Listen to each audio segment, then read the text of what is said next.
Assalamu alaikum masu sauraro. Ina muku sallama irin ta addinin Musulunci kuma sannunku da jimirin sake kasancewa da mu a cikin wannan tasha tamu mai albarka inda ku ji cewa dubban mutane sun fito zanga-zanga a ƙasar Amurka ta goyon bayan Falasɗinawa inda suka yi tattaki har zuwa fadar shugaban ƙasar Amurka ta Joe Biden. Bayan sun kai ƙorafin nasu ne daga cikin mutanen ya zauna da wakilansu inda suka tattauna da Joe Biden ɗin akan cewa suna goyon bayan Falasɗinawa don a daina kai musu hari kuma suna nan ƙafa da ƙafa za su yi zanga-zanga zuwa ko'ina ya kamata a ce Falasɗinawa an daina kai musu hari tunda su suke da gaskiya.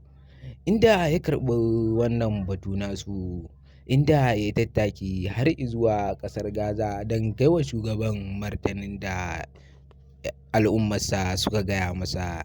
Inda bayan ya ji ya nemi shugaban ƙasar Gaza sun tattauna akan batutuwa da yawa ya ce to gaskiya ya kamata a tsagaita wuta ga kai wa Falasɗinawa hare-hare biyo bayan al'ummata ta Amurka sun fito sun yi tattaki kan nuna baƙin cikinsu da ake kai wa Falasɗinawa hari. Inda a lokacin dai ya nuna mai ba matsala daga baya ne kawai ya batu da wannan maganar tashi. Inda hakan ya fusata Joe Biden ya ce har tsawon kwana uku akan na ce na kai uzuri akan a daina kai wa Gaza hari amma har yanzu ba a daina ba. To gaskiya ya kamata ni ma in ɗau mataki.